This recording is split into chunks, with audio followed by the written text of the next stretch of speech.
আরে সাহেব, এটা আপনি কি করছেন? আপনি এক্ষুনি আমার হাতটা ছেড়ে দিন। বাড়ির কেউ দেখে ফেললে আমার সর্বনাশ হয়ে যাবে। যা হবে হোক, আমি তোমার হাত ছাড়ছি না আর ছাড়বো না। তোমার হাত কতটা পুড়ে গেছে সেটা তো আমি দেখতে পেয়েছি। এই মুহূর্তে তোমার চিকিৎসা নেওয়া প্রয়োজন। আমি এক্ষুনি তোমাকে ডাক্তারের কাছে নিয়ে যাব। আরে সাহেব, আপনি কেন বুঝতে পারছেন না? এই সব কিছুর আমার কোনো প্রয়োজন হবে না। আমার হাত এমনিতেই ঠিক হয়ে যাবে। আপনি আমার হাত ছেড়ে দিন। এক্ষুনি কেউ এসে পড়বে, আর দেখলে বলছি তো আমার সর্বনাশ হয়ে যাবে। একদম চুপ করো তুমি, আর একটাও কথা বলবে না। আর যদি একটাও কথা বলেছো তাহলে কিন্তু আমার চাইতে খারাপ কেউ হবে না, এটা তোমায় আমি বলে দিলাম। এই বলে আয়ান নদীর হাত ধরে টানতে টানতে তাকে কিনতে গিয়ে বের করে নিয়ে ড্রয়িং রুমে আসে। আর তখনই দীপা সেখানে চলে আসে। আয়ানকে নদীর হাত ধরে এভাবে নিয়ে আসতে দেখে আয়ানকে কিছু না বলে দীপা নদীকে বলতে থাকে। ওই ছোট লোক ফকিন্নির বাচ্চা, তুই আমার বয়ফ্রেন্ডের হাত ধরেছিস কেন? তখনই নদী আয়ানের হাত থেকে নিজের হাতটা ছাড়ানোর চেষ্টা করতে থাকে, কিন্তু আয়ান তার হাতটা অনেক শক্ত করে চেপে ধরে রেখেছিল। আর এদিকে দীপার এরকম আচরণ দেখে আয়ান কিছুটা রেগে যায় আর দীপাকে ধমক দিয়ে বলতে থাকে। এই তুমি মানুষ নাকি অন্য কিছু? আমি তো সেটাই বুঝতে পারছি না। দেখতে পাচ্ছ মেয়েটার হাত কতটা পুড়ে গেছে? এই মুহূর্তে ওকে ডাক্তারের কাছে নিয়ে যাওয়া প্রয়োজন। আর এই মুহূর্তে যদি ওকে ডাক্তারের কাছে নিয়ে না যাওয়া হয় তাহলে ওর অনেক বড় ক্ষতি হয়ে যেতে পারে। আর সেখানে কি না তুমি বলছো ও আমার হাত ধরে আছে? ও, আমি এতক্ষণে সব বুঝতে পেরেছি। আয়ান, তুমি ওর হাত ছেড়ে দাও। ওকে যদি ডক্টরের কাছে নিয়ে যাওয়ার প্রয়োজন পড়ে তাহলে সেটা আমরা বুঝবো। আমাদের ফ্যামিলির ব্যাপারে তোমাকে নাক গলাতে কেউ বলেনি। একদম চুপ করো। তুমি অনেক কথা বলেছো আর কোনো কথা শুনতে চাই না। তোমার মুখ থেকে মেয়েটার কতটা কষ্ট হচ্ছে সেটা তুমি বুঝতে পারছো না? নদী, তুমি কথা না বলে চলো আমার সঙ্গে। এই বলে নদী আয়ানের সঙ্গে যেতে না চাইলে আয়ান তাকে জোর করে টেনে হিঁচড়ে গাড়িতে নিয়ে বসালো। আর তারপরে এই গাড়ি স্টার্ট করলো। একদম হসপিটালের সামনে এনে গাড়ি দাঁড় করালো। আর এদিকে ব্যথায় নদী একদম ছটফট করছিল। আয়ান তখন আর কোনো কিছু চিন্তা না করে নদীকে নিজের কোলে তুলে নিল। এটা দেখে নদী লাফ দিয়ে নেমে যেতে চাইছিল। তখনই আয়ান ধমক দিয়ে বলতে লাগলো। এই মেয়ে, কি সমস্যা তোমার? আমি তো সেটাই বুঝতে পারছি না। তুমি এভাবে এরকম ছটফট কেন করছো? হাতের কি অবস্থা হয়েছে সেটা তুমি দেখতে পাচ্ছ না? চুপচাপ থাকো। এই বলে আয়ান নদীকে নিয়ে হসপিটালের ভিতরে প্রবেশ করে। আর এই হসপিটালের ডক্টর ছিল আয়ানের বন্ধু, তাই সে সোজা তার বন্ধুর চেম্বারে নিয়ে গেল। আর তারপর নদীকে একটা চেয়ারে বসিয়ে দিয়ে তার বন্ধুকে উদ্দেশ্য করে বলতে লাগলো। দোস্ত, ওর হাতে গরম পানি লেগে পড়ে গেছে, একটু তাড়াতাড়ি কিছু একটা কর। হ্যাঁ ঠিক আছে, তুই বস, আমি দেখছি কি করা যায়। নার্স তাড়াতাড়ি এদিকে আসেন। এই বলে বসিয়ে রেখে নার্স এবং নদীকে নিয়ে তিনি পাশের কেবিনে চলে গেলেন। প্রায় আধা ঘন্টা পর ওই কেবিন থেকে বের হয়ে আসলো ডাক্তার। আর তারপরে তিনি আয়ানকে উদ্দেশ্য করে বলতে লাগলেন। ওনার হাত এতটা পড়লো কিভাবে? উনি কি কাজ করার সময় দেখে কাজ করতে পারে না নাকি? আরে ভাই, আর বলিস না। এই মেয়েটার কাজ করার সময় কোনো হুঁশ থাকে না। কোন দিকে যাচ্ছে, কি করছে না করছে সেদিকে কোনো খেয়াল থাকে না। বাই দা ওয়ে, তুই প্রেসক্রিপশন করে দে, আমাকে এক্ষুনি বেরোতে হবে, একটু কাজ আছে। আচ্ছা ঠিক আছে, তুই একটু বস, আমি দেখছি। ততক্ষণে নার্স নদীকে নিয়ে ডাক্তারের কেবিনে চলে এসেছে। নদীকে একপাশে বসিয়ে দিয়ে নার্স সেখান থেকে চলে গেল। আর তারপরেই ডাক্তার নদীর প্রেসক্রিপশন করে দিল। আর আয়ান তার ডাক্তার বন্ধুর ফিস মিটিয়ে দিয়ে হসপিটাল থেকে নদীকে নিয়ে বের হয়ে গেল। তারপর গাড়ি চালিয়ে একটা ফার্মেসির সামনে এসে থামলো। আর সেখান থেকে সমস্ত ওষুধ কিনে নিয়ে নদীকে নিয়ে একদম তাদের বাসায় চলে আসলো। অপরদিকে দীপা তত করে চিৎকার করে সারা বাড়ি মাথায় তুলে করে নিয়েছে। তার আম্মু তাকে জিজ্ঞাসা করতেই, কি ব্যাপার, কি হয়েছে? তুমি এভাবে চিৎকার চেঁচামেচি কেন করছো? তো কি করব, সেটা তোমরাই আমাকে বলে দাও না। ওই ছোট লোক ফকিন্নির বাচ্চা আমার আয়ানের হাত ধরেছে। ওর নাকি হাত পুড়ে গেছে। এখন আয়ানকে নিয়ে ডক্টরের কাছে গেছে। মেজাজটা কেমন হয় তোমরাই বলো। আরে এসব তুই কি বলছিস? ওই শয়তানের বাচ্চা আবার কখন আয়ানকে নিয়ে চলে গেল? তুই কোথায় ছিলি? তুই আটকাতে পারলি না? তখনই দীপার রাগ যেন আরো দ্বিগুণ হয়ে গেল। সে চিৎকার করে তার মাকে বলতে লাগলো। আরে আমি তো ইচ্ছে করে ওর হাত গরম পানির ভিতরে চুবিয়ে রেখেছিলাম। আমি কি করে জানবো আয়ান তখন সেখানে চলে আসবে? আমি তো ওর হাত গরম পানিতে চুবিয়ে দিয়ে তারপরে আমার রুমে চলে গিয়েছিলাম, আর তখনই আয়ান সেখানে এসে পৌঁছে যায়। আচ্ছা ঠিক আছে, তুই কোনো চিন্তা করিস না, দেখি আমি কি করতে পারি। এই বলে তিনি নিজের মেয়েকে শান্ত হতে বলেন। আর তখনই কলিং বেলের আওয়াজ শোনা যায়। দীপার আম্মা দরজা খুলে দেন। আর তখনই দেখতে পান আয়ান আর নদী দুজনে একসঙ্গে দাঁড়িয়ে আছে। তিনি আয়ানকে কোনো কিছু না বলে নদীকে টান দিয়ে ঘরের ভিতরে নিয়ে আসে আর ঠাস করে তার গালে একটা চড় বসিয়ে দিয়ে বলতে থাকে।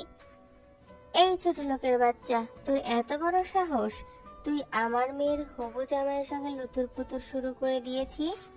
না খালাম্মা, আপনি ভুল কিছু চিন্তা করছেন। আমি সেরকম কোনো কিছুই করিনি। আমার হাতটা পুড়ে গিয়েছিল আর তখনই উনি চলে এসেছিলেন। আর হাতের পুড়ে যাওয়াতে আমি কান্না করছিলাম, এটা দেখেই উনি আমাকে ডাক্তারের কাছে নিয়ে গেলেন।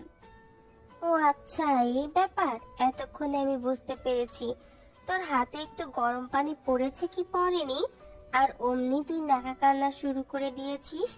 আর যখনই আমার মেয়ের জামাইকে দেখেছিস তখনই তার গায়ে পড়তে ইচ্ছে করেছে, তাই না? কথাটা শোনা মাত্রই আয়ান একটু জোর গলায় বলতে লাগলো। আচ্ছা, আপনারা আমাকে একটা কথা বলুন যে আপনারা কি আসলেই মানুষ নাকি অন্য কিছু? আমি তো সেটাই বুঝতে পারছি না। একটা মেয়ের হাতে গরম পানি লেগে এতটা হাত পুড়ে গেছে, আর সেখানে আপনি বলছেন যে ও নাটক করছে। আসলে আপনাদের শরীরে মানুষের রক্ত আছে, এটা ভাবতেই আমার অবাক লাগছে। বাবা, তুমি আমাকে ভুল বুঝো না। এই ছোট লোকের বাচ্চাদের চরিত্রটাই এরকম। যখনই বড়লোক কোনো ছেলে দেখবে তখনই তাদের গায়ে পড়তে চাইবে, তাদের থেকে ফায়দা নিতে চাইবে। আপনি ভুল ভাবছেন। যদি সেরকম মেয়ে এই নয়, তার যদি ইচ্ছা থাকতো সেরকম কিছু করার, তাহলে আমি এই বাড়িতে আজকে নতুন আসা যাওয়া করি না। সে কবে আমার সঙ্গে এসব কিছু করতে পারতো, কিন্তু সে উল্টো। আরে বাবা, তুমি ছোট মানুষ, তোমার এখনো বোঝার বয়স হয়নি, মানুষ চিনতে পারোনি তাই তুমি এরকম বলছো। কিন্তু তুমি যদি ঠিক মতো মানুষ চিনতে পারতে তাহলে এই কথাটা কখনোই বলতে পারতে না। আমি যেটা বলছি সেটাই মেনে নিতে। ও আচ্ছা, তাই বুঝি। তাহলে আমি আপনাকে একটা কথা বলে দিই, শুনেন।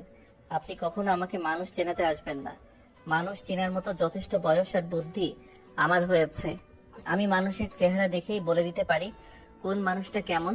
তবে আমার মনে হয় আমি একটু ভুল করে ফেলেছি আপনাদের সঙ্গে আত্মীয়তা করার চেষ্টা করে, কারণ আপনাদের চেহারা একরকম আর মানসিকতা অন্যরকম।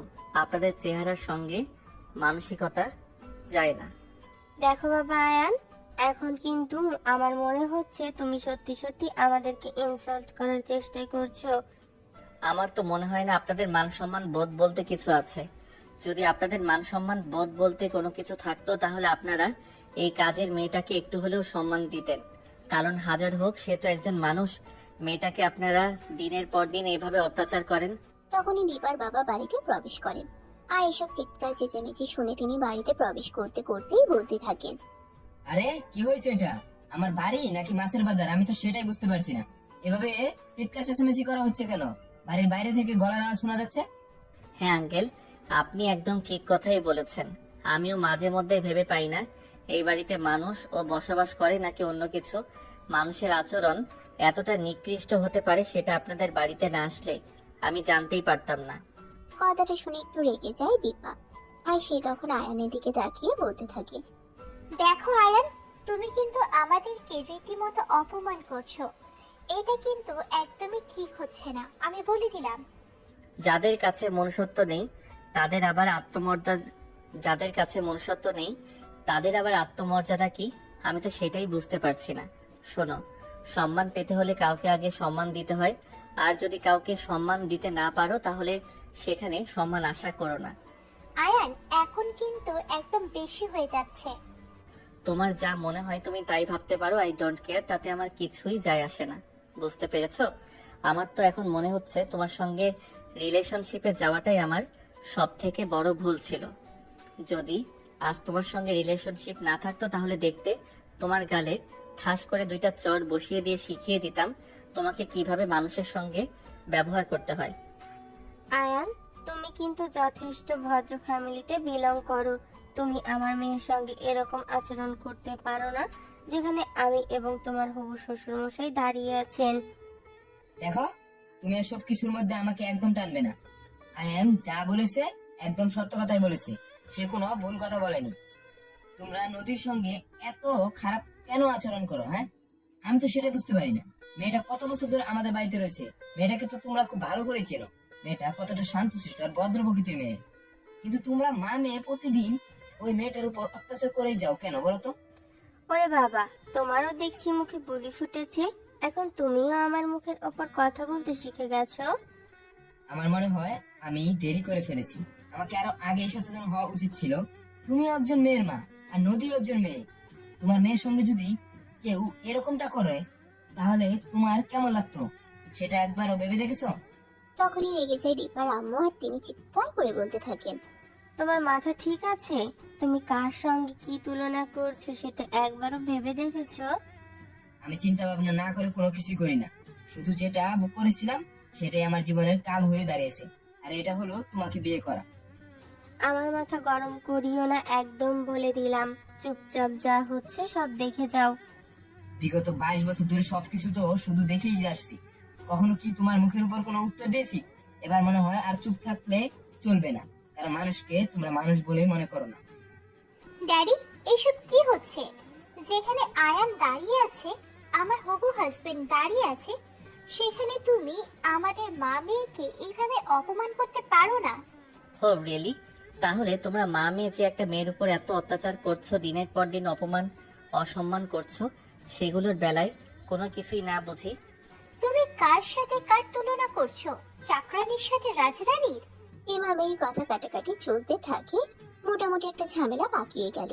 আর তখনই নদীর সবাইকে উদ্দেশ্য করে খড় জুড়ে বলতে লাগলো, আমি তোমাদের সবার কাছে অনুরোধ করছি, প্লিজ এই সব কিছু বন্ধ করো আমার জন্য। আর তোমরা নিজেদের মধ্যে ঝামেলা করো না। আমি চাই না আমার জন্য তোমাদের মধ্যে কোনো ঝামেলা হোক। তোমরা প্লিজ শান্ত হয়ে যাও। তখনই দীপা প্রচন্ড পরিমাণে রেগে গিয়ে নদীর চুলের মুঠি ধরে বলতে থাকে, এই হারামজাদি, এখন নাটক শুরু করে দিয়েছিস তাই না? এইসব কিছু তো শুধু তোর জন্য হয়েছে। তুই যদি এত নাটক না করতি তাহলে তো এখানে এসব কিছুই হতো না। আমার লাগছে, আমাকে প্লিজ ছেড়ে দিন, খুব ব্যথা পাচ্ছি। তোর লাগছে লাগুক, তাতে আমার কি? তুই যে আমার কলিজায় আঘাত করেছিস সেটা তুই একবারও ভাবতে পারছিস না? তুই আমার বয়ফ্রেন্ডের হাত ধরেছিস, আমার ভালোবাসার মানুষকে স্পর্শ করেছিস, যে আমার হবু স্বামী হতে চলেছে তাকে স্পর্শ করার স্পর্ধা দেখিয়েছিস। আমি যে এখনো তোকে খুন করিনি, এইটাই তোর 14 গোষ্ঠীর কপাল। ঠিক ওই মুহূর্তে আয়ান ঠাস করে দীপার গালে একটা চর বসিয়ে দিয়ে বলতে লাগলো, অনেক হয়েছে আর না, এবার এসব কিছু বন্ধ করো। আমার আর সহ্য হচ্ছে না এসব। তুমি কতটা ছোট মানসিকতা সেটা আজ প্রমাণ পেয়ে গেলাম। একটা মেয়ে যার হাত পুড়ে গেছে তাকে নিয়ে আমি ডক্টরের কাছে গেছি, আর এখন কিনা তুমি আমাকেও তার সঙ্গে জড়িয়ে দিচ্ছ। এত নিচু মানসিকতার তুমি! আরে আয়ান, তুমি আমাকে ভুল বুঝতেছো। আমি তোমাকে কোনো কিছু বলিনি, যা বলার এই ছোট লোকের বাচ্চাটাকে বলেছি। হ্যাঁ, এই ছোট লোকের বাচ্চাটার সঙ্গে আমাকে ধরিয়ে তুমি কথাটা বলছো। তুমি শুধু ওকে মিন করে বলনি, ও আমার সঙ্গে গিয়েছে মানে তুমি কথাটা আমাকেও বলেছো। তাছাড়া তুমি ওকেই যদি বলে থাকো তাহলে ওকেই বলবেই বা কেন? তুমি এই রাইট তোমাকে কে দিয়েছে? তখনই পাশ থেকে দীপার আম্মু আবারও আয়ানকে উদ্দেশ্য করে বলতে থাকে, দেখো বাবা, সত্যি তুমি ভুল কিছু করছো। এরকম করাটা কিন্তু একদমই তোমার উচিত হচ্ছে না। আগামী সপ্তাহে তোমাদের এঙ্গেজমেন্ট, তোমার মা বাবা আমেরিকা থেকে ফিরলেই। কিন্তু আমি খুবই দুঃখের সহিত এটা আপনাদের জানাচ্ছি যে আমাদের মনে হয় এই এঙ্গেজমেন্ট হবে না। আমি আমার আম্মু আব্বুকে না করে দেব। তখনই দীপার আম্মু ছুটে এসে আয়ানের হাত ধরে বলতে থাকে, আরে আয়ান বাবা, এসব তুমি কি বলছো? তোমার কি সত্যিই মাথা খারাপ হয়ে গেছে নাকি? তোমাদের এতদিনের রিলেশন, দুজন দুজনকে কতটা ভালোবাসো সেটা তো তোমরা খুব ভালো করেই জানো। হ্যাঁ, খুব ভালো করেই জানি। সেটা আপনার কাছ থেকে শুনতে হবে না, কারণ আপনার মেয়ে তো ব্ল্যাকমেইল করে আমাকে তার সঙ্গে রিলেশনে যেতে রাজি করিয়েছিল। তখনই দীপা বলতে থাকে, আয়ান, এসব তুমি কি বলছো? আমরা দুজন দুজনকে ভালোবাসি। আমাদের জীবনের অতীতে যাই কিছু হয়ে গেছে সব আমরা ভুলে গেছি। এখন শুধু আমরা দুজন দুজনার।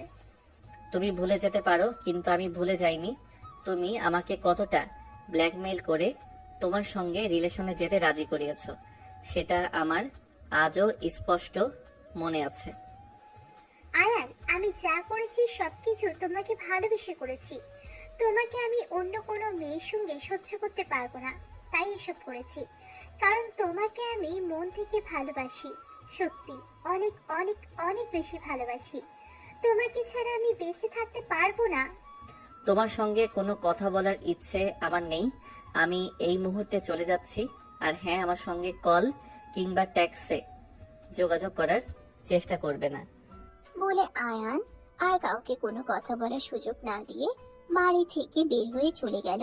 আর এদিকে দীপা আর তার আম্মুর আগে ফুসফুস করতে লাগলো। এদিকে দীপা তখনই নদীর গালে চর দিতে গেছিল। তখনই দীপার বাবা তার হাত ধরে ফেলে আর বলতে থাকে। দীপার বাবা তখন প্রচন্ড পরিমাণে রেগে গিয়ে দীপাকে ধমক দিয়ে বলতে থাকেন। দীপা, অনেক হয়েছে, আর নয়। তুমি আর কখনো ওদের সঙ্গে এভাবে খারাপ আচরণ করবে না। আর তোমার সঙ্গে যেটা হয়েছে সেটা শুধুমাত্র তোমার ব্যবহারের কারণেই হয়েছে। বাবা, চিৎকার করে কোনো লাভ নেই। আমি যা বলছি একদম সত্যি কথাই বলছি। বাবা, তুমি মনে হয় এটা ভুলে গেছো আমি তোমার নিজের মেয়ে হই। আর এই মেয়েটাকে তুমি একটা অনাথ আশ্রম থেকে নিয়ে এসেছিলে। Just shut up. আমি কোথা থেকে নিয়ে এসেছি, কি করেছি না করেছি সবকিছু আমি খুব ভালো করে জানি। তোমার থেকে কোনো কিছু শুনতে চাই না। এই বলে দীপার বাবা দীপা এবং তার আম্মুকে অনেক জোরে একটা ধমক দেয়। তারপর সেখান থেকে চলে গেলেন। তখনই দীপা তার আম্মুকে বলতে লাগলো। আম্মু, এই ছোট লোকের বাচ্চাটাকে বাড়ি থেকে বের করে দিতে হবে। এই ছোট লোকের বাচ্চাটার জন্যই আমাদের বাড়িতে আজ এত অশান্তি লেগে গেল। হ্যাঁ, তুই একদম ঠিক কথাই বলেছিস। এই ছোট লোকের বাচ্চাটাকে আর বেশি দিন এই বাড়িতে রাখা যাবে না। আমাদের খাবে, আমাদের পড়বে, আর আমাদের মাথায় ডিম ভাঙবে। এটা তো হতে পারে না। কথাগুলো শুনে নদীর একদম কান্না করতে থাকে। আর তখনই দীপার আম্মু ঠাস করে নদীর গালে একটা চর বসিয়ে দিয়ে বলতে থাকে। দেখ, একদম আমার সঙ্গে নাটক করবি না। তোর এসব নাটক আমার ভালো লাগছে না। এখনই চুপচাপ আমার চোখের সামনে থেকে সরে যা, তা না হলে তোর মাথা ফাটিয়ে ফেলবো আমি। কেন করছো তোমরা আমার সঙ্গে এরকম? আমি কি ক্ষতি করেছি তোমাদের? আমি তো তোমাদের কোনো ক্ষতি করিনি, তাহলে আমার সঙ্গে এরকম করার কারণটা কি?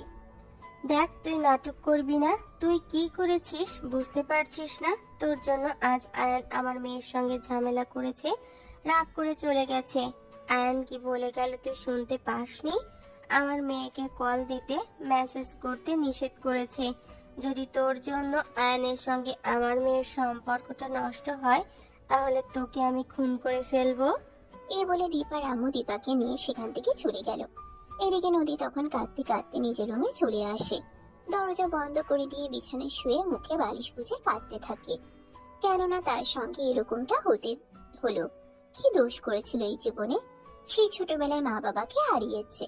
কিছুদিন নানার বাড়িতে ছিল, তারপর আর নানার বাড়িতেও জায়গা হয়নি। মামা মামিরা তাকে একদম সহ্য করতে পারতো না, তাই তাকে এতিমখানায় দিয়ে দেয়। আর তারপরে সেখান থেকে নিয়ে আসে দীপার বাবা।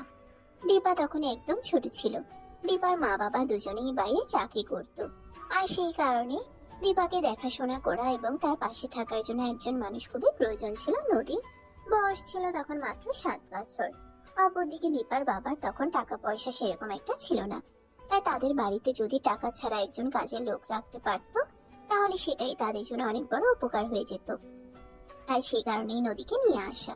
কিন্তু এই বাড়িতে আসার পর থেকে নদীকে প্রতিনিয়ত অপমান, অসম্মান, লাঞ্ছনা, গঞ্জনা সহ্য করতে হয়েছে। কিন্তু তারপরেও নদী এই বাড়িতেই রয়ে গেছে, কারণ পৃথিবীতে তার আর যাওয়ার মতো কোনো জায়গা নেই।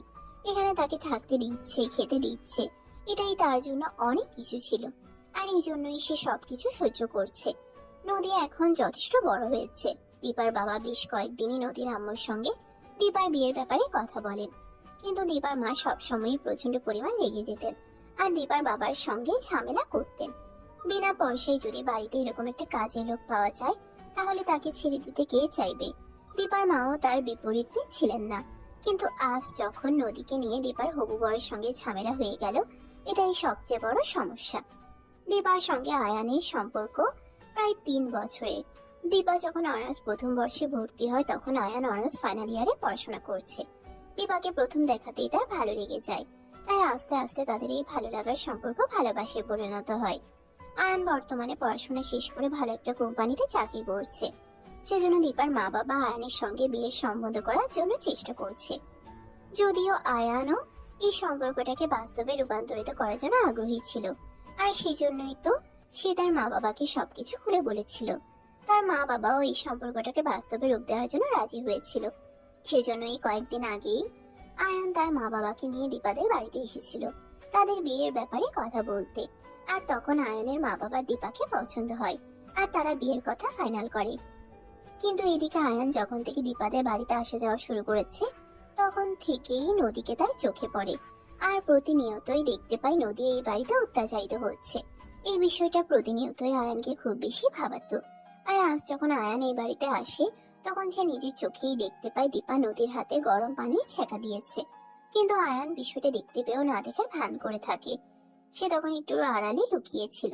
তারপর যখন দীপা ওই রুম থেকে চলে গেছে তারপরে আয়ান ওই রুমে প্রবেশ করে। আর তারপর যা হলো সেটা তো আপনারা দেখতেই পেলেন। নদী কিন্তু যথেষ্ট ভালো একটা মেয়ে, সে কখনোই কারোর সঙ্গে গায়ে পড়ে কথা বলতে চায় না। তো ভিউয়ার্স, চলুন কথা না বাড়িয়ে মূল গল্পে ফিরে আসি, আর এখন বর্তমান সময়ে কি হয় সেটাই জেনে নেই। আয়ান বাড়িতে এসে তার আম্মুর রুমে চলে যায়।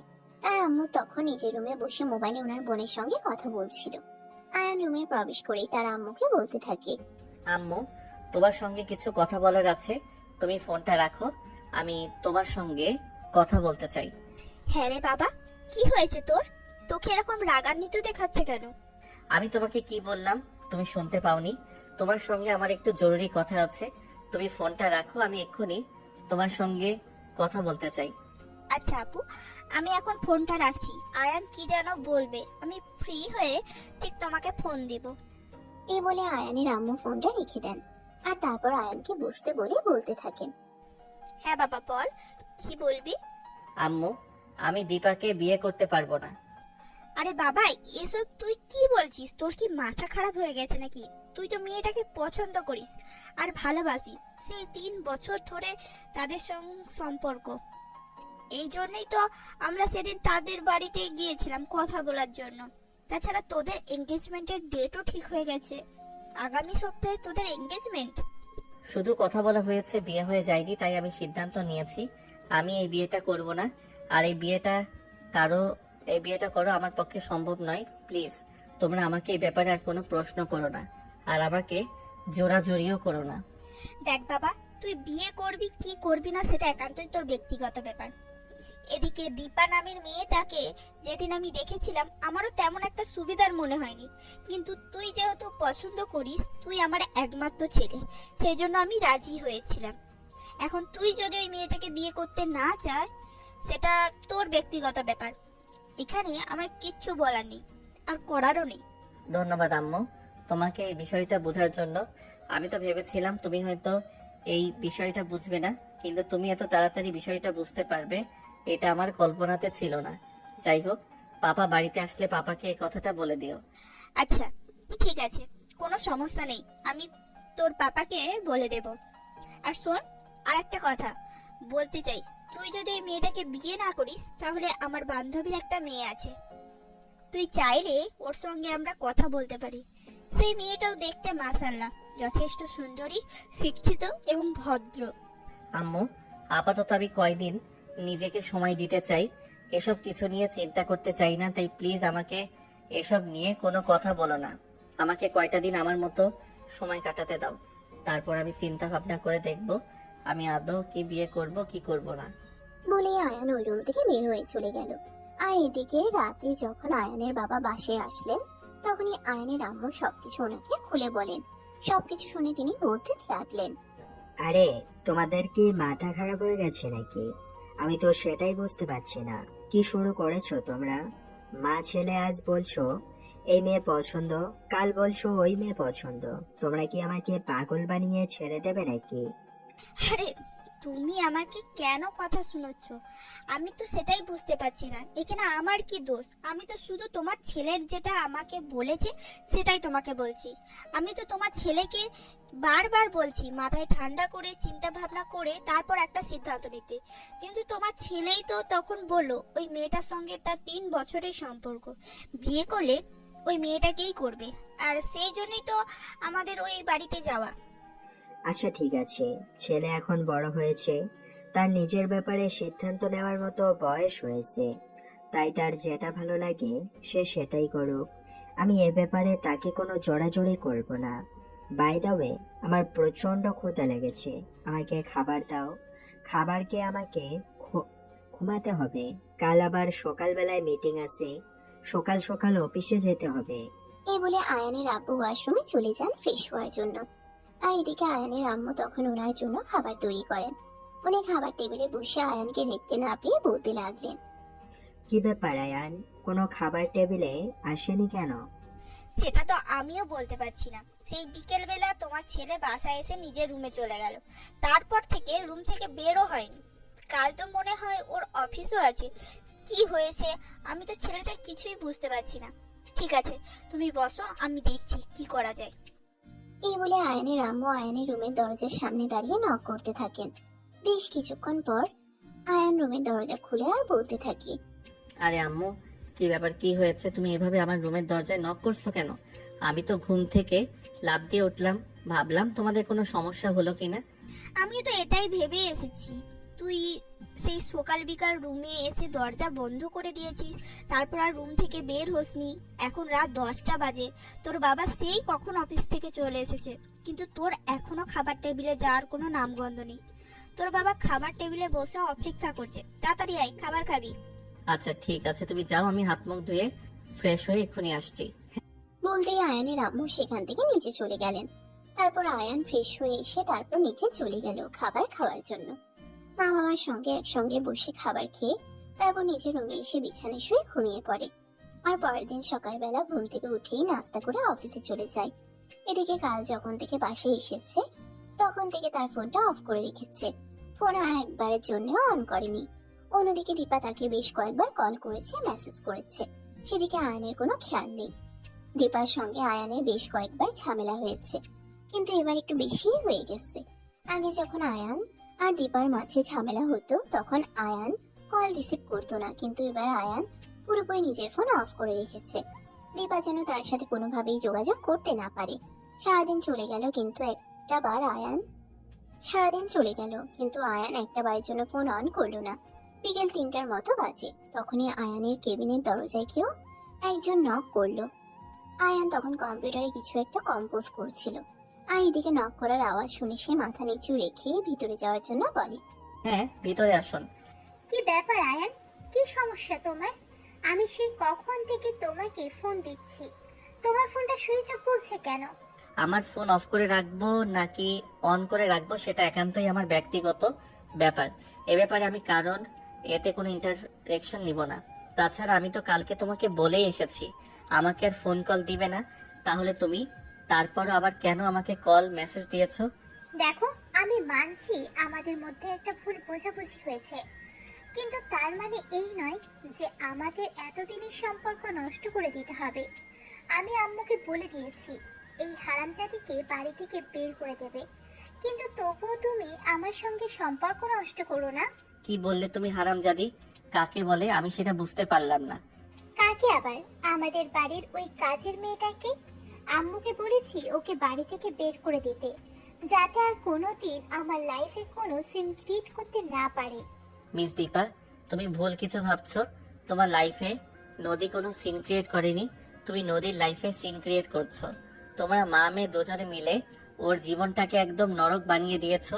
কেন? ওই মেয়েটা কি ক্ষতি করেছে তোমাদের? দেখো আয়ান, তুমি এখনো ওই বদমাইশ মেয়েটার হয়ে আমার সঙ্গে এইভাবে ঝামেলা করতে পারো না। আমাদের দুজনের এতদিনের সম্পর্ক সামান্য একটা কাজের মেয়ের জন্য তুমি আমার সঙ্গে সম্পর্ক নষ্ট করতে পারো না। তুমি এত বেশি কথা বলো কেন?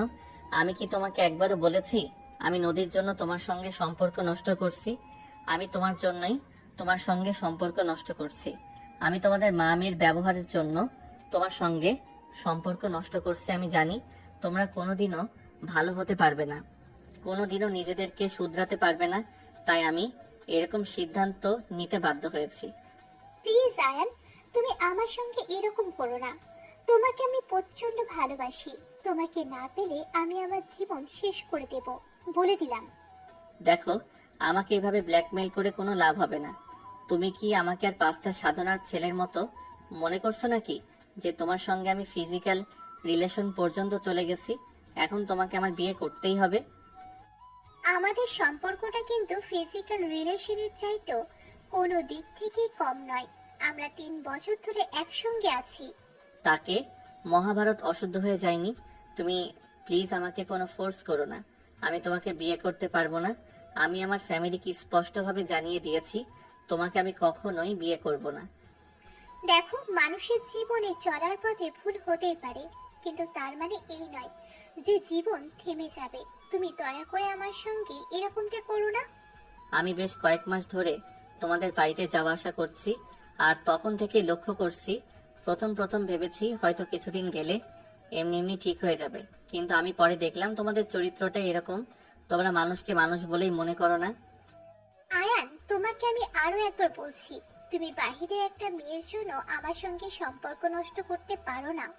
তুমি প্লিজ বিষয়টা বোঝার চেষ্টা করো। এতে আমার পরিবারের উপর দিয়ে বিশাল বড় একটা ঝড় যাবে। আর যদি আমি তোমাকে বিয়ে করি, তাহলে সেই জ্বর সারা জীবন আমার পরিবারকে বয়ে বেড়াতে হবে, আর এটা আমি কখনোই হতে দেব না। তাই আই এম সরি, পারলে আমাকে ক্ষমা করে দিও, কিন্তু তোমার মতো মেয়ের সঙ্গে বিয়ে করা কিংবা সংসার করা কোনোটাই আমার পক্ষে সম্ভব নয়। আজকের পর থেকে বলে যেও, তোমার মতো মেয়ের সঙ্গে আমার কোনো সম্পর্ক না তো কোনোদিনও ছিল, আর না তো কোনোদিন হবে। তুমি এখন আসতে পারো। বলে আয়ান আবারও নিজের কাজে মনোযোগ দিল। আর এদিকে দিবা তখন আর কোনো কথা না বলে কান্না করতে করতে আয়ানের অফিস থেকে বের হয়ে বাইরে চলে আসে। সেখান থেকে সোজা বাসায়, আর বাসায় এসে ড্রয়িং রুমে বসে বসে কান্না করতে থাকে। তখনই তার আম্মু তার পাশে এসে বসে আর তার মাথায় হাত রেখে বলতে থাকে, কি রে মা, কি হয়েছে? তুই এভাবে কান্না করছিস কেন? তুই আয়ানের সঙ্গে দেখা করতে গিয়েছিলি, আয়ান তোর সঙ্গে কথা বলেনি? আম্মু, আয়ান আমার সঙ্গে কথা বলছে, কিন্তু সে আমাকে পরিষ্কার জানিয়ে দিয়েছে সে আমার সঙ্গে আর কোনো সম্পর্ক রাখবে না। সে আমার সঙ্গে কোনো সম্পর্ক রাখতে চায় না। আমি বুঝতে পারছি না আমি এখন কি করব আর আমার কি করা উচিত। আমার মাথা একদম খারাপ হয়ে যাচ্ছে। আচ্ছা, তুই চিন্তা করিস না, মাথা ঠান্ডা কর। আমরা আনিস ফ্যামিলির সঙ্গে কথা বলার চেষ্টা করব, দেখি তারা কি বলে। তারা নিশ্চয়ই ছেলের এসব পাগলামোকে প্রশ্রয় দেবে না। দিবা তখন কোনো কথা না বলে নিজের রুমে চলে আসে। আর এদিকে তখনই দীপার আম্মু আয়ানের আম্মুর ফোন নাম্বারে ফোন দেয়। 2 বার রিং হতে আয়ানের আম্মু কলটা রিসিভ করে, আর তখনই দীপার আম্মু বলতে শুরু করে, আসসালামু আলাইকুম আপা, কেমন আছেন? ভালো আর থাকতে পারলাম কই, ছেলে মেয়ে গুলাচার শুরু করেছে, তারপর কি আর ভালো থাকা যায় নাকি? দেখুন না আয়ান কি সব বলছে, আমি তো কিছুই বুঝতে পারছি না। আপনি একটু প্লিজ আয়ানের সঙ্গে কথা বলবেন? দেখুন, আমার মনে হয় না সেটা করে কোনো লাভ হবে, কারণ সে পরিষ্কার জানিয়ে দিয়েছে সে দীপার সঙ্গে কোনো সম্পর্ক রাখতে চায় না। এখন এখানে আমরা কি করতে পারি সেটাই বলুন। দেখুন, আপনারা তার গার্ডিয়ান ভাই, আপনাদেরকে কথাগুলো বলা, আপনারা চাইলে আপনাদের ছেলের সঙ্গে একটু কথা বলতে পারেন, তাহলেই তো সে এই ঝামেলাটা মিটিয়ে নেয়। এসব করে কোনো লাভ নেই। আমি আমার ছেলেকে খুব ভালো করেই চিনি। সে যখন কোনো একটা সিদ্ধান্ত নেয় তখন তাকে ওই সিদ্ধান্ত থেকে ফিরিয়ে আনার ক্ষমতা কারণ নেই। তাই আমাকে এসব কথা বলে কোনো লাভ হবে না। তার মানে আপনারা আপনাদের ছেলের এই অন্যায়কে প্রশ্রয় দিচ্ছেন, তাই তো? দেখুন, আমার কোনো কিছুতেই প্রশ্রয় দিচ্ছি না, আমরা শুধু আমাদের ছেলের সিদ্ধান্তকে গুরুত্ব দিচ্ছি। দেখুন, ছেলেরা এখন যথেষ্ট বয়স হয়েছে এবং সে যথেষ্ট বড় হয়েছে, তাই সে নিজের ব্যাপারে নিজেই সিদ্ধান্ত নিতে পারে। তাই আমরা তাকে তার ব্যাপারে সিদ্ধান্ত নেওয়ার জন্য ছেড়ে দিয়েছি। এটা কিন্তু আপনারা অন্যায় করছেন। দেখুন, ছেলে মেয়েরা ভুল করতেই পারে, কিন্তু তার মানে এই নয় যে তার ওই ভুলটাকে ধরে সারা জীবন বেঁচে থাকবে। আপনার মেয়ের সঙ্গে বিয়ের কথা হয়েছে, বিয়ে তো হয়ে যায়নি। আমার ছেলে যখন ওই সিদ্ধান্ত থেকে পিছিয়ে আসতে চাইছে তখন আমার কি করতে পারি বলুন? যদি এমনটা হতো আমার ছেলে সম্পর্কের নামে আপনার মেয়ের সঙ্গে বাজে কাজ করেছে, তাহলে আপনারা আমাকে এভাবে কথা বলতে পারতেন। কিন্তু এখন আমাদেরকে এভাবে কথা বলার কোনো রাইট আপনাদের নেই। তার মানে আপনি কি বোঝাতে চাইছেন সেটা একটু সরাসরি বললে ভালো হতো। সহজ ও বিশুদ্ধ বাংলা ভাষায় বলতে গেলে আপনার মেয়ের সঙ্গে আমার ছেলের কোনো সম্পর্ক রাখতেই চায় না, আর কিছুই না। আমি ফোনটা রাখছি, আমার অনেক কাজ পড়ে আছে, আপনার সঙ্গে কথা বলার মতো সময় আমার নেই। এই বলে আয়ানের আম্মু ফোনটা কেটে দেয়। আর এদিকে দীপার আম্মু আয়ানের আম্মুর এই কথা শুনে প্রচন্ড পরিমাণে রেগে যায়। আর তখনই নিজের রুম থেকে বের হয়ে নদীর রুমে চলে গেলেন। নদী তখন বিছানায় শুয়ে শুয়ে কান্না করছিল। আর সারাদিন ওই এক কাজ, যখন সময় পাবে তখনই কান্না করবে। আর ওই মুহূর্তেই দীপার আম্মু ওই রুমে প্রবেশ করে। কোনো কথা না বলে সোজা নদীর চুলের মুঠি ধরে বলতে থাকে, ওই হারামজাদি, তুই এই মুহূর্তে আমার বাড়ি থেকে বের হয়ে যাবে। আমি দুধ কলা দিয়ে কাল সাপ বসেছি, আজ তোর জন্য আমার মেয়ের কপালে এত বড় একটা সর্বনাশ হয়ে গেছে। কি করছো? লাগছে আমার, ছাড়ো। একদম নাটক করিস না, তুই এই মুহূর্তে আমার বাড়ি থেকে বের হয়ে যায়। আমি কোথায় যাব? আমার তো পৃথিবীতে আর কোথাও যাওয়ার মতো জায়গা নেই। আমার মা বাবা বেঁচে নেই, সেটা তো তোমরা খুব ভালো করেই জানো। সেটা আমার মেয়ের সর্বনাশ করার আগে মনে ছিল না। এখন তোকে আমি আর এক মুহূর্ত আমার বাড়িতে থাকতে দেব না। তুই এক্ষুনি আমার বাড়ি থেকে বের হয়ে চলে যা, তোর চেহারা আমি দেখতে চাই না। প্লিজ, তোমরা আমার সঙ্গে এরকম করো না। আমি তোমাদেরকে অনুরোধ করছি, প্রয়োজন হলে আমি আয়ান সাহেবের সঙ্গে কথা বলবো, উনি যাতে তোমার মেয়েকে বিয়ে করেন, এই ব্যাপারে আমি রিকোয়েস্ট করব। এই হারামজাদি, তোকে বললাম না আর কোনো নাটক করার কোনো প্রয়োজন নেই। তুই এই মুহূর্তে আমার বাড়ি থেকে বের হয়ে যা, আমি তোর চেহারা দেখতে চাই না। বলেই নদীকে দীপার আম্মু চুলের মুঠি ধরে টানতে টানতে বাড়ি থেকে বের করে দিলেন। আর তারপর সঙ্গে সঙ্গে দরজা লাগিয়ে দিলেন। নদী সেখানে বসে বেশ কিছুক্ষণ কান্না করলো। কিন্তু এভাবে আর কতক্ষণ? দীপার আম্মু যখন একবার এই বাড়ি থেকে বের করে দিয়েছে, তখন আর কোনোভাবেই এই বাড়ির ভিতরে প্রবেশ করতে দিবে না নদীকে। তাই নদী আর কিছু চিন্তা না করে ওখান থেকে বের হয়ে গেল। রাস্তায় হাঁটতে লাগলো, কিন্তু যাবে কোথায়? এদিকে পেটে ক্ষুধা লেগেছে, তার আর কোনো কিছু ভাবতে ভালো লাগছে না। সে রাস্তার পাশে এসে বসে পড়ল। তার শরীর যেন আর চলতে চাইছে না। কি করবে সে কিছুই ভাবতে পারছে না। বিকেল পেরিয়ে সন্ধ্যা হয়ে গেল, আর দেবার আব্বু বাসায় ফিরে আসলো। দেবার বাবা বাসায় এসে প্রথমেই নদীকে ডেকে নেন চা বানিয়ে দেওয়ার জন্য। কিন্তু আজ যখন তিনি ড্রয়িং রুমে বসে ডাকছিলেন, কিন্তু নদীর কোনো সাড়া শব্দ পাচ্ছিলেন না। তখনই ভিতরের রুম থেকে দীপার আম্মু এসে বলতে থাকে, কি ব্যাপার, কি হয়েছে? তোমরা এভাবে ষাঁড়ের মতো চেঁচামেচি করছো কেন? নদী কোথায়? নদীকে দেখতে পাচ্ছি না কেন? ও তো প্রতিদিন আমি অফিস থেকে আসার সঙ্গে সঙ্গে আমার চা বানিয়ে নিয়ে আসে, কিন্তু আজ এই ডাকছি কোনো সাড়া নেই কেন? তখনই দীপার আম্মু দীপার বাবাকে বলতে থাকে, নদীকে এই বাড়ি থেকে বের করে দিয়েছি। ওই হারামজাদিকে এই বাড়িতে রাখার কোনো ইচ্ছে আমার নেই। ওর জন্য আজ আমার মেয়ের এত বড় সর্বনাশ হয়ে গেছে। আমার মেয়ের বিয়ে ভেঙে গেছে। আমার মেয়ে যে ছেলেটার সঙ্গে এতদিন ধরে রিলেশন করেছে, সেই ছেলেটা আজ আমার মেয়েকে বিয়ে করবে না বলে অস্বীকার করেছে। হ্যাঁ, সেটা না হয় বুঝলাম, কিন্তু তুমি নদীকে কেন বের করে দিয়েছো? নদীর এখানে কি দোষ? আমি তো সেটাই বুঝতে পারছি না। দেখো, একদম ন্যাকামি করবে না। এসব ন্যাকামো আমার সহ্য হচ্ছে না। তুমি জানো না এসব কিছু নদীর জন্য হয়েছে, তাহলে আবার ন্যাকামি কেন করছো? এখানে নদীর কোনো দোষ নেই। মেয়েটা যেদিন থেকে এই বাড়িতে এসেছে সেদিন থেকেই তোমাদের অত্যাচার সহ্য করে যাচ্ছে। আমি মুখ বুঝে সহ্য করছি, তার মানে এই নয় যে পৃথিবীর সবাই সেটা সহ্য করবে। আইনের চোখে এসব কিছু পড়ে গেছিল, আইন বুঝতে পেরে তবেই তোমার মেয়ের সঙ্গে বিয়ে সম্বন্ধে ভেঙে দিয়েছে। এখানে নদী কিংবা আমার কিংবা অন্য কারো কোনো দোষ নেই। তোমার সঙ্গে কথা বলার কোনো ইচ্ছে আমার নেই।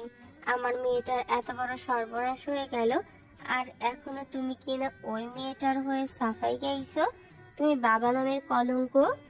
তোমার যদি এরকম টাইম মনে হয় থাকে, তাহলে সত্যি আমার সেখানে কোনো কিছুই করার নেই। তবে তোমাকে এইটুকু কথা শুধু আমি বলতে চাই, তোমার মেয়েটাকে তুমি সঠিক শিক্ষা দিতে পারোনি, মানুষ করতে পারোনি। যদি সঠিক শিক্ষা দিয়ে মানুষ করতে পারতে, তাহলে হয়তো আজ এই দিনটা দেখতে হতো না। তোমাকে আমি এই শেষবারের মতো বলে দিচ্ছি, তুমি আমাকে, আমার মেয়েকে আর আমার শিক্ষা নিয়ে কোনো কথা বলবে না। তার অধিকার আমি তোমাকে দেইনি। আর যদি কখনো এসব কিছু নিয়ে কথা বলেছো, তাহলে কিন্তু তার পরিণাম খুব ভয়াবহ হবে, এটা আমি তোমাকে বলে দিলাম। আমার সঙ্গে ভয়াবহ হওয়ার আর কিছু তো বাকি নেই। আর কি আমার সঙ্গে হবে বলো? একটা মেয়ে যার বাবা মা কেউ বেঁচে নেই, তাকে আমি এই বাড়িতে নিয়ে এসেছিলাম, আমার সন্তানের পরিচয়ে বড় করলাম, কিন্তু সেটা তোমরা হতে দিলে না। মেয়েটাকে তোমরা তোমাদের হাতের পুতুল বানিয়ে রাখলে। তারপরও আমি সবকিছু মেনে নিলাম, কিন্তু আজ যেটা তোমরা করছো সেটা একদমই ক্ষমার অযোগ্য অপরাধ। আজকের অপরাধের জন্য তোমাদের কোনো ক্ষমা নেই। জানি না মেয়েটা এখন কোথায় আছে আর কেমন আছে। সে যেখানেই থাকুক না কেন, তাকে নিয়ে তোমার চিন্তা করার কোনো প্রয়োজন নেই। তবে একটা কথা তোমাকে স্পষ্টভাবে জানিয়ে দিয়েছি, ওই মেয়ে আর কোনো জায়গা হবে না এই বাড়িতে। যদি এই মেয়ে কোনোদিন এই বাড়িতে ফিরে আসে, তাহলে ওই দিন হবে ওই মেয়ের জন্য শেষ দিন। এই বলে দীপার মা নিজের রুমে চলে গেলেন। আর এদিকে দীপার বাবা তখন চা না খেয়ে ক্লান্ত শরীরে ড্রয়িং রুমে বেশ কিছুক্ষণ বসে রয়েছেন। আর তারপর নিজের রুমে গিয়ে খাওয়া দাওয়া না করেই বিছানায় শুয়ে ঘুমিয়ে পড়েন। এদিকে রাত 10টা বাজে। দীপা আবারও আয়ানের নাম্বারে ফোন করেছে, কিন্তু আয়ানের নাম্বার তখনও সুইচ অফ বলছে। কয়েকবার কল দেওয়ার পর যখন কল হচ্ছিল না, তাই দীপা ফোন রেখে বিছানায় শুয়ে পড়ে। অপরদিকে নদী রাস্তার পাশে ল্যাম্পপোস্টের নিচে বসে আছে আর কান্না করছে। এদিকে আয়ান তখন অফিস থেকে বের হয়ে বাসার দিকে যাচ্ছিল। আজ অফিসে একটু জরুরি কাজ থাকায় দেরি হয়ে গেছে। বাইক চালিয়ে যাচ্ছিল, হঠাৎ দেখতে পাই রাস্তার পাশে ল্যাম্পপোস্টের নিচে একটা মেয়ে বসে বসে কান্না করছে। যদিও আয়ানের সেভাবে মেয়েদের সঙ্গে গায়ে পড়ে কথা বলার কোনো অভ্যাস নেই, কিন্তু তারপরেও সে বাইকটা দাঁড় করালো। তারপর আস্তে আস্তে মেয়েটার সামনে গিয়ে দাঁড়ালো আর বলতে লাগলো, এই যে হ্যালো, এক্সকিউজ মি, কে আপনি? আর এভাবে এত রাতে রাস্তার পাশে বসে আছেন কেন? তখনই নদী মাথা তুলে তাকায় আর আয়ানের দিকে তাকাতেই আয়ান বলতে থাকে। আরে নদী, কি ব্যাপার, কি হয়েছে তোমার? তুমি এখানে কেন? তখনই নদী কান্না করতে করতে বলতে থাকে, প্লিজ সাহেব, আমি আপনার দুইটা পায়ে পড়ি, আপনি দীপার জীবনে ফিরে যান। দীপা আপনাকে সত্যিই অনেক বেশি ভালোবাসে, সে আপনাকে কখনোই হারাতে চায় না। প্লিজ আপনি তার জীবনে ফিরে যান। আমি কোনোদিন দীপার জীবনে ফিরে যাব না। আমি যখন একটা সিদ্ধান্ত নেই, তখন সেটা চিন্তা ভাবনা করে তারপরেই নেই। বাই দা ওয়ে, এসব কথা বাদ দাও। তার আগে তুমি আমাকে এটা বলো যে তুমি এত রাতে এখানে কি করছো? তখনই নদী আয়ানকে সবকিছু খুলে বলে। আর সবকিছু শুনে আয়ানের মেজাজ আরো অনেক বেশি গরম হয়ে গেল। তখনই সে নদীকে বলতে লাগলো, ওদের এত বড় সাহস, তোমার সঙ্গে এত বড় অন্যায় করেছে। ওদেরকে তো আমি কোনোদিনই ছাড়বো না। তার আগে তুমি আমার সঙ্গে চলো, তোমাকে ওই বাড়িতে কোনোদিন ফিরে যেতে হবে না। আরে না, আমি আপনার সঙ্গে কোথাও যাব না, আমি এখানেই ঠিক আছি।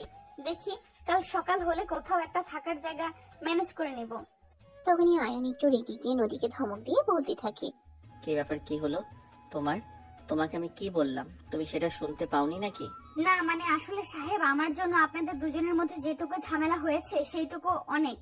আমি চাই না আমাকে নিয়ে আপনাদের দুজনের মধ্যে আর কোনো ঝামেলা হোক। আপনি প্লিজ দীপা ম্যাডামের জীবনে ফিরে যান। চুপ করো, তুমি একদম চুপ করো। তোমার কাছ থেকে এই ব্যাপারে আর কোনো কথা আমি শুনতে চাই না। এক্ষুনি আমার বাইকে উঠে বসো। বলেই নদীর হাত ধরে টান দিয়ে নদীকে উঠিয়ে দাঁড় করালো। আর তারপরে নিজের বাইকের পেছনে বসিয়ে বাইক স্টার্ট করলো। অনিচ্ছা থাকা সত্ত্বেও নদী কাঁধে হাত রাখলো, কারণ রাস্তায় অনেক গাড়ি হাই স্পিডে ছুটে চলেছে। যদি হাতটা একটু ফসকে পড়ে যায় তাহলে এই ফিনিশ হয়ে যাবে। 20 মিনিটের মধ্যে আয়ান বাড়িতে এসে পৌঁছানোর দরজার সামনে দাঁড়িয়ে কলিং বেল চাপ দিতেই তার আম্মু এসে দরজা খুলে দিল। তখনই আয়ান তার আম্মুকে উদ্দেশ্য করে বলতে লাগলো, আম্মু, তোমাদেরকে না জানিয়ে আমি একটা কাজ করে ফেলেছি। আমি জানি না আমি কাজটা ঠিক করেছি নাকি ভুল করেছি, কিন্তু এটাই আমার কাছে সঠিক মনে হয়েছিল। হ্যাঁ, সেটা না হয় বুঝলাম, কিন্তু কি করেছি সেটা তো বলবি। ততক্ষণ নদী আয়ানের পিছনে দাঁড়িয়েছিল। তখন একটু সরে গিয়ে নদীকে সামনে দাঁড় করিয়ে তারপর তার আম্মুকে বলতে থাকে, আম্মু, এই হলো নদী, যার জন্য এত সব ঝামেলা হয়েছে। ওকে দীপা এবং দীপার মা বাড়ি দেখে বের করে দিয়েছে। রাস্তার পাশে বসে কান্না করছিল। আমি অফিস থেকে আসার সময় দেখলাম, আর তাই আমার সঙ্গে নিয়ে এসেছি।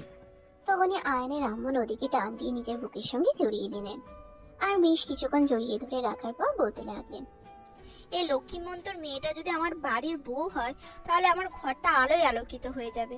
কি মা, হবে তো তুমি আমার ছেলের বউ? তখনই নদীকে নিজেকে আয়নের আম্মুর বাহুবন্ধন থেকে ছাড়িয়ে নিয়ে বলতে থাকে, আরে আন্টি, এসব আপনি কি বলছেন? আপনার মাথা ঠিক আছে তো? নদী আম্মুর মাথা একদম ঠিক আছে। আমিও মনে মনে এটাই ভাবছিলাম। আম্মু, তুমি আজকেই আব্বুর সঙ্গে এ ব্যাপারে কথা বলবে। তোমরা দুজনেই যেতে রাজি থাকো তাহলে আমি নদীকেই বিয়ে করতে চাই।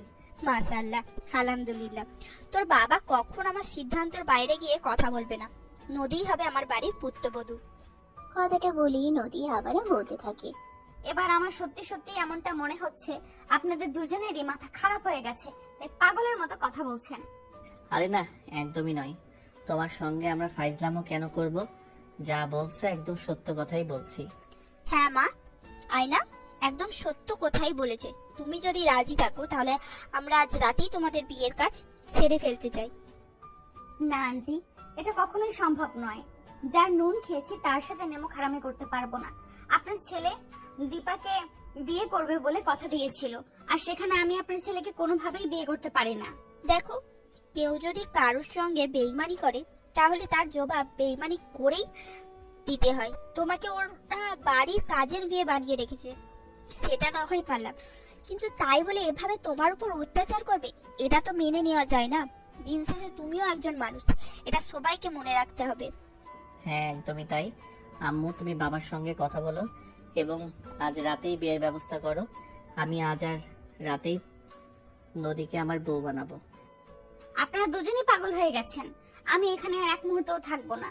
আমি এক্ষুনি এখান থেকে চলে যাচ্ছি। আপনাদের সঙ্গে থেকে আমিও পাগল হতে চাই না। তখনই হঠাৎ করে দীপার বাবা পিছন থেকে নদীকে উদ্দেশ্য করে বলতে থাকে, তোকে কোথাও যেতে হবে না রে মা, আমি চলে এসেছি। আমি আজ এখানে নিজে দাঁড়িয়ে থেকে আয়নের সঙ্গে তোর বিয়ে দিব। আর এসব তুমি কি বলছো? তোমার মাথা খারাপ হয়ে গেছে নাকি? তোমার মেয়ের সঙ্গে যেখানে আয়নের বিয়ে ঠিক হওয়ার কথা ছিল, আর সেখানে আয়ন সাহেবকে বিয়ে করব আমি? হ্যাঁ, একদমই তাই। আমি আজ এখানে দাঁড়িয়ে থেকে তোর সঙ্গে আয়ানের বিয়ে দেব, আর সেটা আটকানোর ক্ষমতা কারণ নেই। ও আমার বিয়ে হতে পারে না, কারণ ওকে আমি প্রপার শিক্ষা দিতে পারিনি। যাকে আমি শিক্ষা দিতে পারিনি তাকে আমি কোনোদিনও আমার মেয়ে হিসেবে মেনে নেব না। প্লিজ, তোমরা সবাই বোঝার চেষ্টা করো। আমি এরকম করতে পারবো না।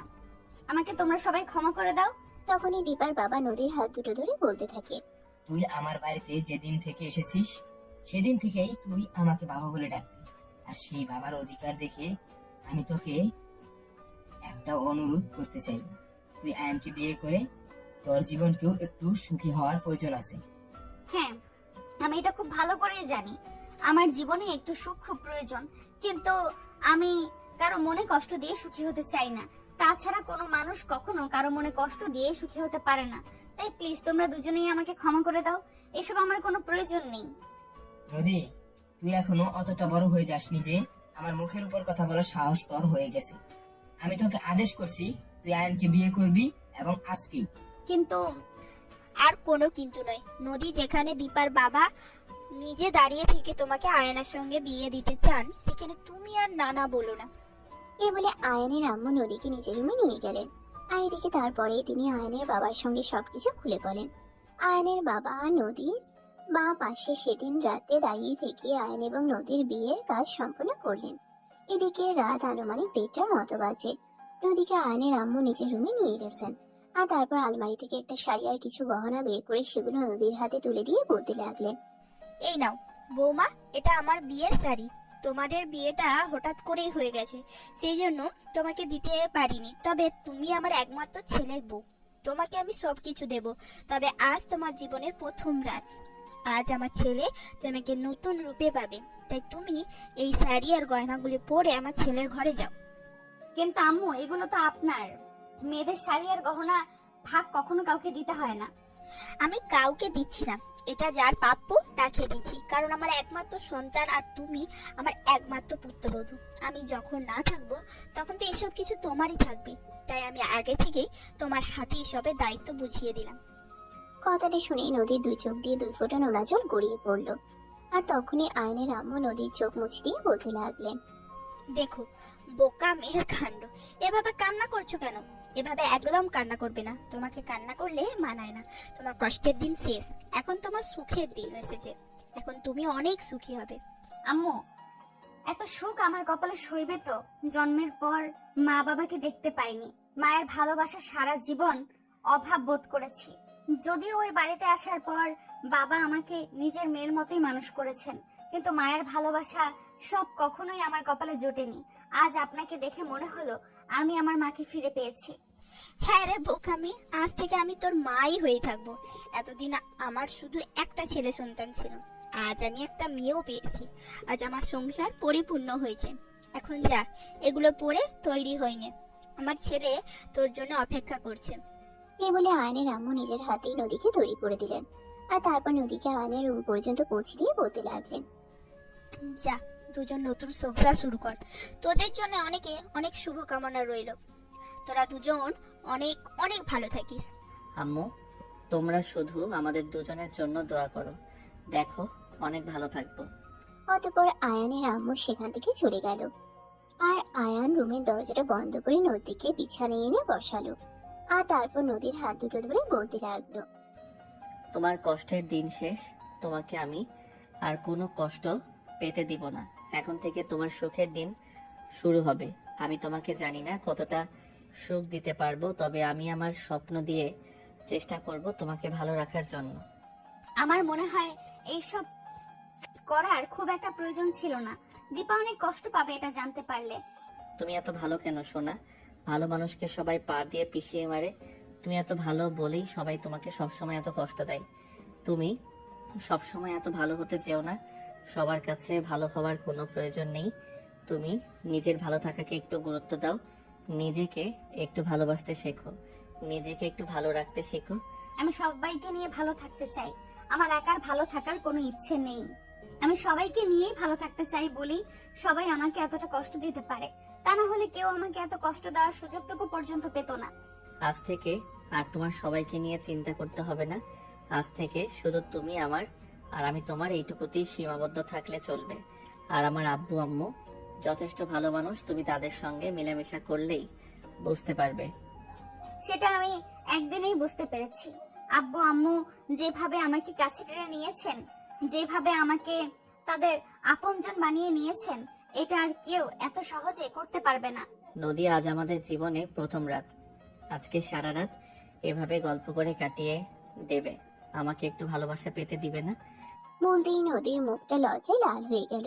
সে নিজের দুই হাত দিয়ে নিজের মুখটা দেখিয়ে নেওয়ার বৃথা চেষ্টা করতে লাগলো, আর তখনই আয়ান তাকে টান দিয়ে নিজের বুকের সঙ্গে মিশিয়ে নিল আর বলতে লাগলো, আরে আমার রাঙা পরি, বউটা তো লজ্জা পাচ্ছে কেন? লজ্জা পেলে কি তো তোমায় ভীষণ সুন্দর লাগে। এ বলে আয়ান নদীর কানের কাছে মুখ নেয়, আর তখনই নদী নিজের ঘাড়ের কাছে আয়ানের উষ্ণ নিঃশ্বাস অনুভব করতে থাকে। তার ভিতরে তখনই যেন একটা অন্যরকম উত্তেজনা কাজ করতে থাকে। সে একটু ছটফট করছিল, আর তখনই আয়ান বলতে লাগলো, আরে কি হলো তোমার? তুমি এভাবে ছটফট করছো কেন? আপনি প্লিজ আমার থেকে একটু দূরে সরুন না, আমার কেমন যেন লাগছে। আরে পাগল মেয়ে, তোমাকে বিয়ে করেছি তোমাকে রেখে দূরে দূরে থাকার জন্য নাকি? তুমি আমার বিয়ে করা বউ। এখন থেকে তুমি আমার কাছে এবং কাছের থেকে খুব কাছে থাকবে। আরে আপনি আমার এত কাছে আসবেন না প্লিজ।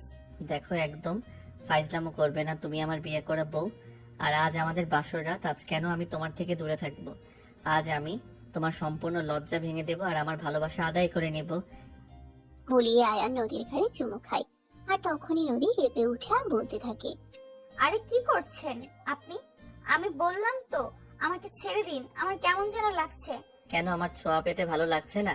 আমি জানি না কিছু, আমার মতে কেমন যেন একটা অস্থিরতা কাজ করছে।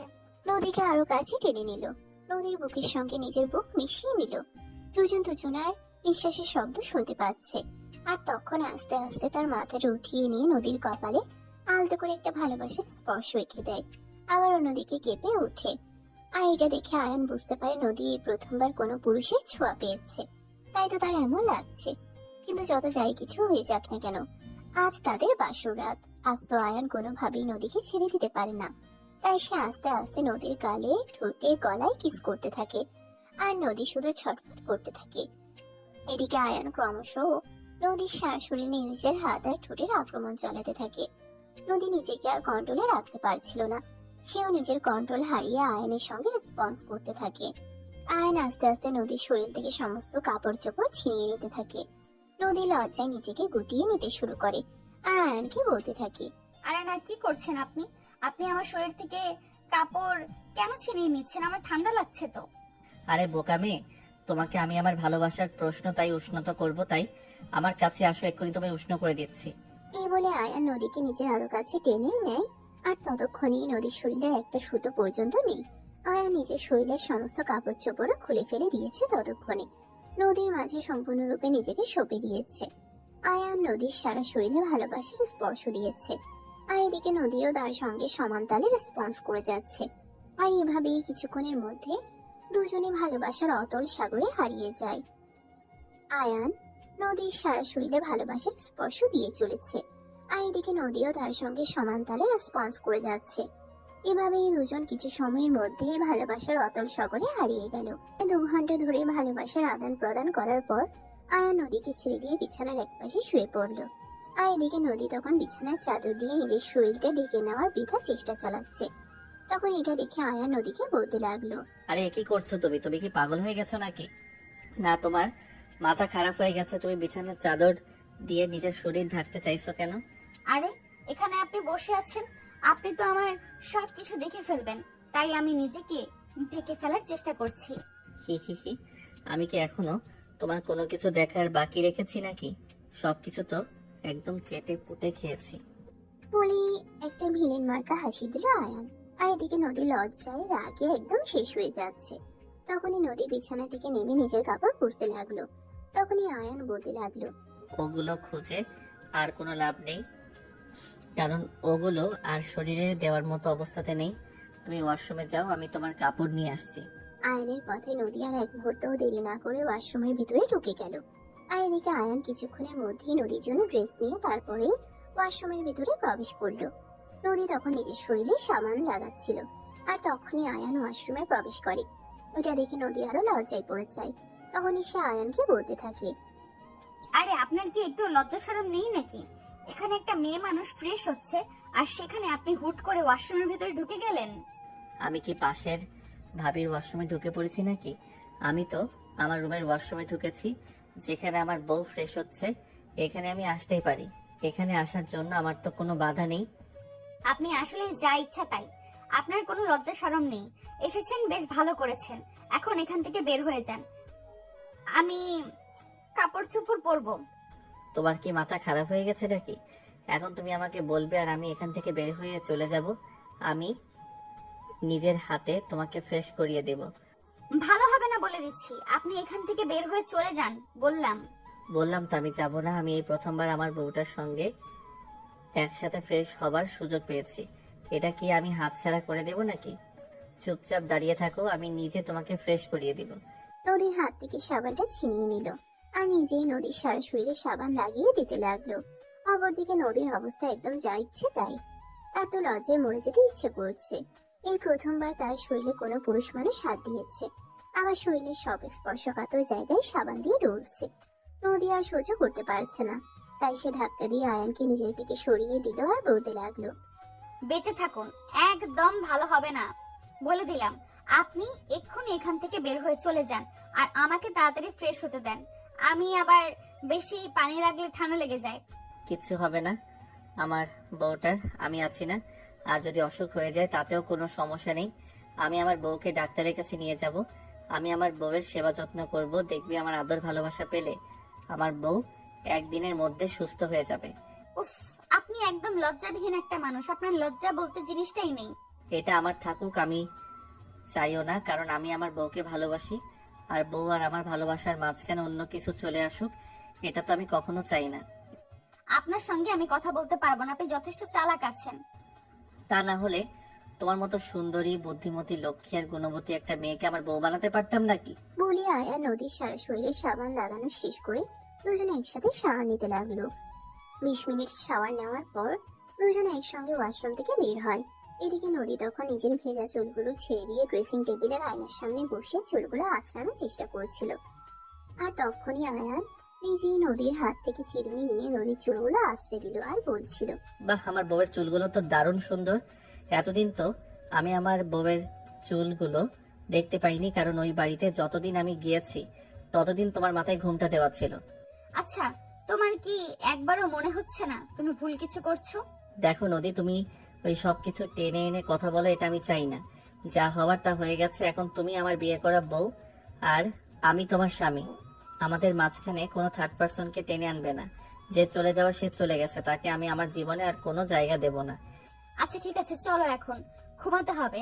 কাল তো আবার সকাল সকাল ঘুম থেকে উঠতে হবে, কারণ শ্বশুর বাড়িতে আজকে আমার প্রথম দিন। হ্যাঁ, তো কি হয়েছে? তোমাকে সকাল সকাল ঘুম থেকে উঠতে হবে কেন? বারে, কাল শ্বশুর বাড়িতে আমার প্রথম দিন, আমি সকাল সকাল ঘুম থেকে উঠে সবার জন্য নাস্তা বানাবো না? বেশ ভালো করেছো আগে ভাগে আমাকে কথাটা বলে। আমি যদি তোমাকে সকাল 10টার আগে ঘুম থেকে উঠতে দেখেছি, তাহলে কিন্তু আমার চাইতে খারাপ কেউ হবে না। আমার বাড়িতে কাজের লোকের কোনো অভাব নেই, সবাই নিজেদের কাজগুলো করে নিবে। তুমি আমার বিয়ে করা বউ, এই বাড়িতে তুমি রাজরানীর মতো থাকবে, বুঝতে পেরেছো? আরে আপনার মাথা খারাপ হয়ে গেছে? আমি কাজ করা ছাড়া থাকতে পারি না। কাজ ছাড়া থাকলে আমার একদম ভালো লাগে না, আমার হাত পা ব্যথা করে। বাদ দিন এইসব কথা, এখন ঘুমাতে চলুন। ঘুমাবেন, অনেক রাত হয়ে গেছে। এই বলে নদী আয়ানকে নিয়ে বিছানায় চলে আসে আর তারপর দুজনে একসঙ্গে শুয়ে ঘুমিয়ে পড়ে। পরের দিন সকালবেলা 7টার দিকে নদী ঘুম থেকে উঠে আর তারপরেই কিচেনে চলে যায়। কাজের মেয়েটা সবেমাত্র ঘুম থেকে উঠে কিচেনে এসেছে, তখনই নদী তাকে দেখে বলতে লাগলো, এই শোনো, এখন থেকে আর সকালে তোমাকে নাস্তা বানাতে হবে না। তুমি শুধু কোথায় কে আছে না আছে সে সব কিছু আমাকে দেখিয়ে দাও। আমি এবারের বউ, আমারও তো একটা দায়িত্ব আছে, তাই নয় কি? এখন থেকে প্রতিদিন সকালবেলা ঘুম থেকে উঠে আমি সবার জন্য নাস্তা বানাবো।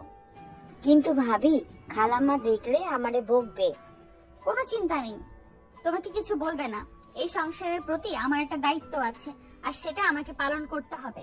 কোথায় কি আছে সেটা আমাকে দেখিয়ে দাও, আর তুমি আমাকে একটু হেল্প করো, তাহলেই হবে। দেখেন ভাবি, আমি আপনাকে আবারও কইতাছি, খালাম্মা আমারে বকা দিব। আরে তোমারে কি বললাম, শুনতে পাওনি? কেউ কিছু বলবে না তোমাকে, আমি যেটা বলেছি সেটাই করো। তা না হলে কিন্তু এখন আমি তোমাকে বকা দিব। তখন কাজের মেয়েটা আর কোনো কথা বলার সাহস পেল না। কোথায় কি আছে না আছে সবকিছুই নদীকে দেখিয়ে দিতে লাগলো। আর তারপর নদী নিজের হাতেই পরিবারের সবার জন্য নাস্তা বানালো। সকাল 9টার মধ্যে ডাইনিং টেবিলে নাস্তা সার্ভ করা হলো আর তারপরেই নদী সবাইকে ঘুম থেকে ডেকে তুললো, নাস্তা টেবিলে আসতে বলল। আয়নের আম্মু নাস্তা টেবিলে এসে পুরো টেবিল ভর্তি নাস্তার আইটেম দেখে ভীষণ রকম অবাক হয়ে যান আর কাজের মেয়েটাকে ডেকে বলতে থাকেন, কিরে জবা, এত কিছুর আয়োজন কেন করেছিস? তুই তো জানিস সকালবেলা আমরা এত খাবার খাই না। খালাম্মা আমারে কইয়া কোনো লাভ নাই। আমি ভাবারই কইছিলাম, কিন্তু ভাবি আমার কথা শুনে নাই। মানে তোর কি মাথা খারাপ হয়ে গেছে নাকি? তুই বৌমাকে দিয়ে রান্না করিয়েছিস? তোকে এত বড় সাহস কে দিয়েছে? খালাম্মা, আমার কোনো দোষ নাই। আমি ভাবিরে 100 বার না করছি, কিন্তু ভাবি আমার কোনো কথা শুনে নাই। আপনার বিশ্বাস না হলে আপনি ভাবিরে জিগাইতে পারেন। তখনই পাশ থেকে নদী বলতে থাকে, হ্যাঁ আম্মু, জবা একদম ঠিক কথাই বলেছে। আমি ওরে কাজ করতে দেইনি। আমি এবারের বউ, আমার তো একটা দায়িত্ব আছে, তাই নয় কি? তাছাড়া কাজ ছাড়া থাকতে আমার একদমই ভালো লাগে না। কাজ না করলে আমার হাত পা ব্যথা করে, তাই আমি সকালবেলা ঘুম থেকে উঠে সবার জন্য নাস্তা বানিয়ে নিয়েছি। আচ্ছা, খাবারগুলো খেয়ে বলুন না কেমন হয়েছে। তখনই আয়নের আম্মু নদীর দিকে তাকিয়ে একটু রাগী কণ্ঠে বলতে লাগলো, আচ্ছা বৌমা, আমি এটাই বুঝতে পারছি না, তুমি কাল এই বাড়িতে এসেছো আর এখনই নিজেকে কি ভাবতে শুরু করে দিয়েছো? হ্যাঁ, যে নিজের সমস্ত সিদ্ধান্ত নিতে শুরু করে দিয়েছো। হঠাৎ করে শাশুড়ি মায়ের এভাবে রেগে যাওয়াতে নদী কিছুটা ভয় পেয়ে গেল আর তারপর বলতে লাগলো, আম্মু, আমি কি ভুল কিছু করেছি? ভুল করনি, সঠিক কি করেছো সেটাই তো আমি বলছি। তোমাকে এত সকাল ঘুম থেকে উঠে সবার জন্য এত নাস্তা বানাতে কে বলেছে? আমার বাড়িতে কাজের লোক কি অভাব আছে? তাছাড়া আমি তো আছি, যতদিন আমি বেঁচে আছি ততদিন তোমাকে কেন এত কষ্ট করতে হবে? তোমাকে এই আমি শেষবারের মতো বলে দিচ্ছি, আমি যদি কোনোদিন বিকেল সকালবেলা ঘুম থেকে উঠে তোমাকে কিচেনে কাজ করতে দেখি, তাহলে কিন্তু আমার চাইতে খারাপ কেউ হবে না। কিন্তু আম্মু, আমি বাড়ির বউ। হ্যাঁ বৌমা, সেটা ঠিক আছে, কিন্তু তোমার দায়িত্ব নেওয়ার দিন পেরিয়ে যায়নি, সামনে আসছে, তখন নিতে পারবে। এখনো তো দায়িত্ব নেওয়ার কোনো প্রয়োজন নেই। এখন তোমাদের এই লাইফটাকে এনজয় করো। কিন্তু বাবা, আর কোনো কিন্তু নয় মা। তোমার শাশুড়ি মায়ের মুখের উপর কথা বলার সাহস আমারও নেই। তাই আমি আশা করব তুমি তোমার শাশুড়ি মায়ের ইচ্ছার বিরুদ্ধে গিয়ে কখনোই কোনো কিছু করবে না। আচ্ছা ঠিক আছে, আমি দুঃখিত, আর কখনো এমন হবে না। আচ্ছা ঠিক আছে, আমার ছেলে কথায়, আমার ছেলেকে নিয়ে এসে আমাদের সঙ্গে বসো, সবাই একসঙ্গে নাস্তা করব। আচ্ছা ঠিক আছে আম্মু, আপনারা শুরু করুন, আমি আপনার ছেলেকে এক্ষুনি ডেকে নিয়ে আসছি। বলেই নদী এখান থেকে শুধু নিজের রুমে চলে গেল। রুমে গিয়ে দেখতে পায় আয়ান তখনও ঘুমাচ্ছিল। আয়ানকে ঘুম থেকে ডেকে দিল, আর তারপর দুজনেই একসঙ্গে নাস্তা টেবিলে আসে। আয়ানও নাস্তা টেবিলে এসে একদম অবাক হয়ে যায় এত রকমের নাস্তা দেখে। আয়ান তখন তার আম্মুকে বলতে থাকে, কি ব্যাপার আম্মু, আমাকে তো কোনোদিন এত রকমের নাস্তা বানিয়ে খাওয়াও নি, আজ তোমার বৌমা এসেছে বলে এত প্রকার নাস্তা বানিয়েছো। তখনই আয়ানের আম্মু আয়ানকে বলতে থাকে, বাবা আমি কিছুই করিনি, ঘুম থেকে উঠে থেকে বৌমাই সবকিছু আয়োজন করেছে। কি বললে? এই তোমাকে না আমি কাল রাতেই না করেছি বাড়িতে তুমি কোনো কাজ করবে না, এই বাড়িতে তুমি রাজরানীর মতো থাকবে, সারা বাড়িতে তোমার রাজত্ব চলবে, তাহলে তুমি কেন সকালবেলা ঘুম থেকে উঠে এসব কাজ করতে গেছো? আরে বাবা, বললাম তো আমি দুঃখিত, আর এমন করব না। আমাকে এত কথা কেন শোনাচ্ছ? আমি সেটাই বুঝতে পারছি না। আচ্ছা ঠিক আছে, এই তোমাকে শেষবারের মতন ক্ষমা করে দিয়েছি, আর কখনো এমন করবে না, এটা যেন মনে থাকে।